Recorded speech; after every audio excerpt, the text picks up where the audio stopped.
Hello friends, ఇక్కడే సమర్పించి market set close స్వాగతం.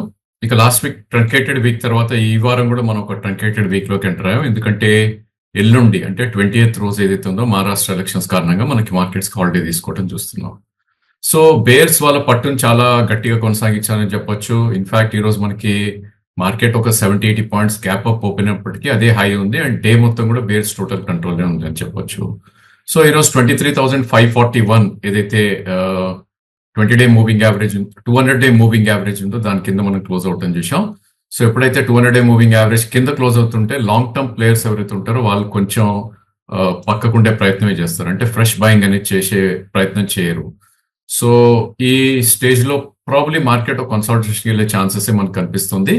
మేబీ అప్పర్ సైడ్ అయితే క్యాప్ డెఫినెట్లీ చార్ట్స్ పరంగా మనం చూస్తే కనుక 24,165 ఏదైతే 20-day మూవింగ్ యావరేజ్ ఉందో అక్కడ క్యాప్ అయినట్టే కనిపిస్తుంది. సో ఈరోజు క్లోజింగ్ ప్రకారం మనం చూస్తే కనుక అంత పెరుగుతుందా అంటే కనుక పెరిగే ఛాన్సెస్ కూడా ఉంటుంది. ఎందుకంటే మనకి వీఆర్ టాకింగ్ అబౌట్ 600 పాయింట్స్ ఇక్కడ నుంచి. సో 600 పాయింట్స్ పుల్ బ్యాక్ రావడం it's not at all a big thing.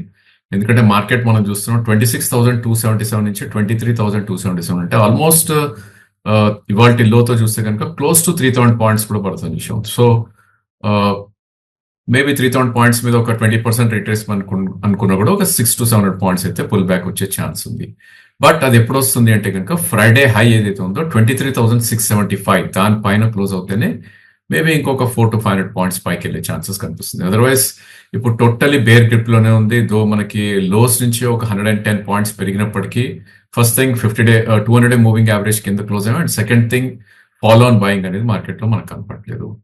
ఇక సెక్టర్ లోకి వెళ్ళి చూస్తే కనుక ప్రాబ్లీ ఈరోజు పెరిగిన స్టాక్స్ ఆర్ మేబీ సెక్టర్స్ చూస్తే కనుక ఇట్ వాస్ క్లియర్లీ మెటల్స్ గా చెప్పుకోవాలి. సో మనందరికి తెలిసిందే చైనాలో దిర్ వాజ్ ఎ న్యూస్ లైక్ వాళ్ళు ఎక్స్పోర్ట్స్ మీద ఇచ్చే రాయితీలు ఏవైతే ఉన్నాయో వాటిని తీసేసామని ఒక వార్త రావడంతో అక్కడ aluminium prices almost close to about 5.5-6% పెరగటం చూసాం. దాని స్పిల్ ఓవర్ ఎఫెక్ట్ ఇక్కడ మన స్టాక్స్ లో కూడా రావటం చూసాం. సో హిండాల్కో బిగ్గెస్ట్ గెయినర్ 3.77% లో, దాని తర్వాత Tata steel and JSW steel ఏవైతే ఉన్నాయో బిట్వీన్ 1.5 to 2.5% పెరగటం చూసాం.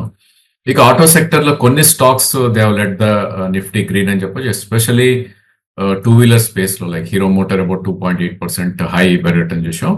అఫ్ కోర్స్ ట్రాక్టర్ స్పేస్ లో కూడా M&M 1.4% పెరిగింది అండ్ ఎఫ్ఎంసీజీ స్పేస్ ఈ రోజు రెస్పైట్ గా వచ్చిందని చెప్పొచ్చు. సో డిఫెన్సివ్ సెక్టర్ లాగా పనికిరిస్తుంది, one of the defensive sector. So ఈ రోజు లీవర్ కానీ నెస్లే కానీ other stocks like ITC, Tata consumer ఇవన్నీ బిట్వీన్ 0.7 నుంచి 1.5% దాకా పెరగటం చూసాం. కొన్ని banking names like SBI, Kotak, HDFC ఇవి కొద్దిగా పాజిటివ్ గా ట్రేడ్ అవుట్ చేసాం. సో బిగ్గెస్ట్ లూజర్ సెక్టర్ ఈరోజు చూస్తే కనుక ఆల్ దీస్ డేస్ ట్రంప్ వచ్చినాక ఇన్ఫాక్ట్ ఒక బెస్ట్ పర్ఫార్మెన్స్ ఇచ్చిన ఐటీ నేమ్స్ అన్ని కూడా కరెక్ట్ అయ్యి ఈరోజు. సో టీసీఎస్ బిగ్గెస్ట్ లూజర్ గా చెప్పుకోవచ్చు. ఇన్ఫోసిస్ కానీ విప్రో ఇవన్నీ కూడా ఫాలో అయ్యాయి. అండ్ నెక్స్ట్ బిగ్ లూజర్ మనకు ఫార్మా స్పేస్ గా కనపడుతుంది. సో మనం అనుకుంటున్నాం డిఫెన్సివ్ సెక్టర్ ఎప్పుడైతే మనీ హై రిస్క్ సెక్టర్స్ నుంచి లో రిస్క్ లోకి వెళ్తుంది అని. సో ఇవాళ ఎగ్జాక్ట్లీ ఆపోజిట్ జరిగింది. సో లో రిస్క్ ఆర్ లో బీటా స్పేస్ నుంచి ప్రాబ్లీ హై బీటాకి వెళ్ళింది. దానికి అనుగుణంగా డాక్టరేటీ కానీ సిప్లా కానీ ఇవన్నీ కూడా వీక్ ట్రేడ్ అవుట్ అని చూసాం. ఇక నెక్స్ట్ బిగ్ ఫాల్ మనకి పబ్లిక్ సెక్టర్ ఎంటర్ప్రైజ్ స్పేస్ లో బీపీసీఎల్ అబౌట్ 3% క్రాక్ అయింది. అదేవిధంగా ఎన్టీపీసీ కానీ ఇంకా అదర్ నేమ్స్ లైక్ ఓఎన్జీసీ లాంటి స్టాక్స్ లో, పవర్ గ్రిడ్ లాంటి స్టాక్స్ లో స్వల్పంగా నష్టపోవటం చూసాం.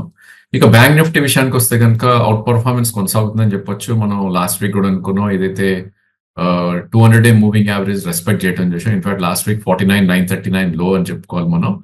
అండ్ ప్రాబ్లీ 49,904 లో, not 929, and 49,910 200-day moving average. So ఏ రోజు కూడా below 200-day moving average close అవ్వలేదు. అందుకే దీన్ని మనం అవుట్ పర్ఫార్మింగ్ ఆఫ్ నిఫ్టీ అంటాం. సో నిఫ్టీ ఇప్పుడు బిలో 200 ఉంది, versus bank Nifty just near to 200-day ఉంది. దాని కింద కట్ అవుతేనే మన it can go to underperformance. So definitely ఈ స్టేజ్ లో అయితే ప్రాబ్లీ బ్యాంక్ నిఫ్టీ కొద్దిగా స్ట్రాంగ్ గానే ఉందని చెప్పాలి. బట్ ఫాలో ఆన్ బయింగ్ అయితే కనపట్లేదు. సో ఈ రోజు కూడా 50,315 దగ్గర ఓపెన్ అయిన బ్యాంక్ నిఫ్టీ ఒక స్టేజ్ లో 50,074 అంటే 300 పాయింట్స్ దాకా ఆల్మోస్ట్ కరెక్ట్ అయింది.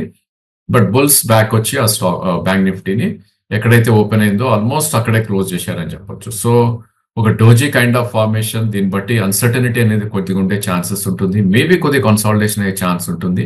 ఆ రేంజ్ మనం ఇప్పుడు చూస్తే కనుక 49,000 నుంచి 50,800 వరకు పైన ట్రేడ్ అయ్యే ఛాన్స్ ఉంది. సో ఒక స్వల్ప రేంజ్ లోనే అప్ టు 800 to 900 పాయింట్స్ లోనే మనకి ట్రేడ్ అయ్యే ఛాన్సెస్ బ్యాంక్ నిఫ్టీలో ఎక్కువ కనిపిస్తుంది.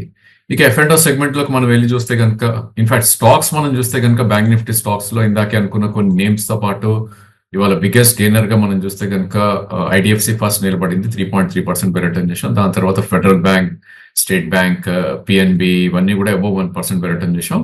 ఇక స్వల్పంగా పెరిగిన స్టాక్స్ అంటే బిలో 1% పెరిగిన వాటిలో కోటక్, హెచ్డిఎఫ్సి, క్యాన్ బ్యాంక్ ఉండటం చేసాం. ఇక బిగ్గెస్ట్ లూజర్ లో Axis bank and IndusInd bank ఈ రెండు కూడా అబోవ్ 1% క్రాక్ అవటం చేసాం మనం బ్యాంక్ నిఫ్టీ స్పేస్ లో. అదేవిధంగా ICICI and bank of Baroda లో 1% బిలో క్రాక్ అవటం చేసాం. ఇక F&O నేమ్ లోకి మనం వెళ్ళి చూస్తే కనుక ప్రాబ్లీ బిగ్గెస్ట్ గెయినర్ ఈ రోజు మనకి సేమ్ ఇక్కడ కూడా మెటల్స్ అని చెప్పుకోవాలి. స్టాక్స్ లైక్ నాల్కో ఒక 8% పెరగటం చూసాం. అదేవిధంగా Vedanta, Jindal steel, SAIL and stocks లో ఒక అప్మూవ్ రావటం చూసాం. ఇక ముత్తూట్ ఫైనాన్స్ 6% అప్మూవ్ రావటం చూసాం. దీనికి ప్రధాన కారణం మోర్గన్ స్టాన్లీ బ్రోకరేజ్ అవుట్ఫిట్ ఏదైతే ఉందో వాళ్ళకి రిపోర్ట్ జనరేట్ చేయడం జరిగింది. వాళ్ళకు బ్రోకరేజ్ నోట్ ఇచ్చారు దా స్టాక్ ని అప్గ్రేడ్ చేస్తూ. సో ఆ కోలో ఇది ఒక 6% కూడా పెరగటం చూసాం.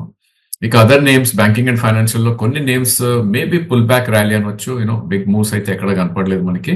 ఈ పుల్ బ్యాక్ ర్యాలీ తోటి చోలా లాంటి స్టాక్స్, ఆర్బిఎల్, ఎల్టీఎఫ్ లాంటి స్టాక్స్ పెరిగాయి. ఇక అదర్ నేమ్స్ లో చూస్తే కనుక పాలీక్యాప్ కానీ, ఇండిగో కానీ, యునైటెడ్ స్పిరిట్స్ ఇవన్నీ ఏవైతే మిక్స్ స్టాక్స్ ఉన్నాయో మేబీ హైబిటా స్టాక్స్ ఇవన్నీ కూడా పాజిటివ్ గా ట్రేడ్ అవుతుంది చూసాం. ఇక ఈ రోజు మన గవర్నమెంట్ నుంచి ఒక అనౌన్స్మెంట్ రావడం జరిగింది.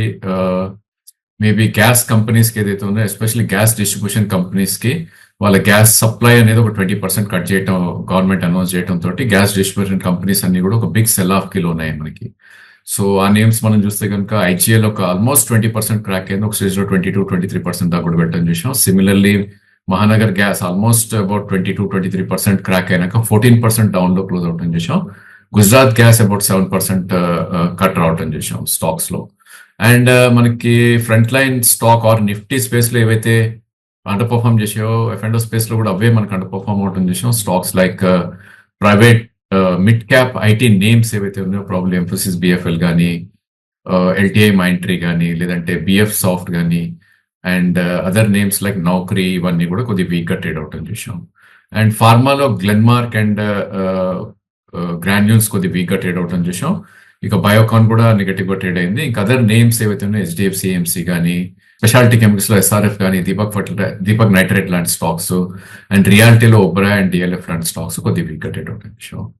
ఇక క్యాష్ సెగ్మెంట్ లో ఇట్స్ టోటల్లీ రిజల్ట్స్ రియాక్షన్, అంతకుమించి ఎక్కడ ఏమీ కనపట్లేదు. మనం ట్రాక్ చేసే స్టాక్స్ లో జాక్సన్ ఫార్మా, గోద్రేజ్ నట్సీ, సింహసింది, Samman capital, Swan energy, IFCI, డికాల్, క్యాప్స్టన్, Panacea biotech, Avanti feeds. Of course ఇందులో 40% of the stocks results reaction, ఇవన్నీ కూడా బిట్వీన్ 5-10% అప్ మూవ్ రావటం చూసాం. ఇక వీకెండ్ వాటిల్లో ప్రాబ్లీ స్టాక్స్ ఏవైతే ఐదర్ అప్ మూవ్ వచ్చాయో లేదంటే బ్యాడ్ న్యూస్ తోటి కిందకి రావటం అలాంటివి మనం చూసాం. ఇన్ఫాక్ట్ ఆర్ పవర్ ఈ రోజు కూడా almost 6th day lower circuit లో ట్రేడ్ అవటం చూసాం అబౌట్ 5% డౌన్ లో. ఇక other names like Surya Roshni కానీ, వ్యాలెంట్ ఆర్గానిక్స్ కానీ, specialty chemicals, Monte Carlo, JP associates కానీ, Virinchi, Tips music, Veranda, Lokesh machines. In fact ఇది 4th day of consecutive fall. So ఈ స్టాక్ గురించి మనం గతంలో కూడా అనుకున్నాం. అబౌట్ 200 డే ఓన్లీ డిఫెన్స్ వాళ్ళ గన్స్ ప్రొక్యూర్ చేయడం వల్ల వచ్చింది. అదర్వైజ్ దీనిలో పెద్ద స్ట్రెంత్ లేదు అని స్టాక్ 447 ఆ రోజు పెట్టడం చూసాం. అగైన్ 330 దాకా రావటం చూస్తున్నాం. సో ఇలాంటి స్టాక్స్ లో చాలా చాలా అప్రమత్తంగా ఉండాలి. మేబీ ఎక్కడైతే రిజల్ట్స్ బాగాలేదో ఒక ఈవెంట్ మీద పెరుగుతున్నాయో అలాంటివన్నీ కూడా I think probably we should be very careful. అదేవిధంగా ఎస్ఎంఎస్ ఫార్మా కానీ, లిండే ఇండస్ట్రీస్ కానీ, న్యూల్యాండ్ ల్యాబ్ ఏవైతే గత కొన్ని రోజులుగా ఒక బిగ్ మోస్తే ఇవన్నీ కూడా కరెక్షన్ కి లోన్ అవటం చూసాం. ఇక మార్కెట్ కన్సాలిడేషన్ కొనసాగుతుంది. So most of the events ఏవైతే ఉన్నాయో అవి అయిపోయినాయి. In fact 90% of the companies results కూడా అనౌన్స్ చేశాయి. ఏదో చివరి కొన్ని కంపెనీస్ ఏదైనా ఉన్నా కూడా that's not a significant moves అయితే ఇవ్వదు. అండ్ గ్లోబ్ ఈవెంట్స్ కూడా మోస్ట్ ఆఫ్ దెమ్ అయిపోయింది except for US interest rate that I think మిగతా అన్ని కూడా స్టెబిలైజ్ అయిపోయాయి గ్లోబ్ లో. ఓన్లీ ఇండియాలో ఏంటంటే ఎఫ్పిఐ కంటిన్యూస్ సెల్లింగ్ రావటం చూస్తున్నాం మన మార్కెట్స్ లో. వాళ్ళు ఏ రోజు కూడా లాస్ట్ 35 సెషన్స్ లో ఒక్క రోజు కూడా పాజిటివ్ గా వాళ్ళ నెంబర్స్ అనేది రాలేదు. ఇక మనందరం ఎదురు చూసే 28th రోజు మహారాష్ట్ర ఎలక్షన్స్ ఉంటాయి ఆ రోజు.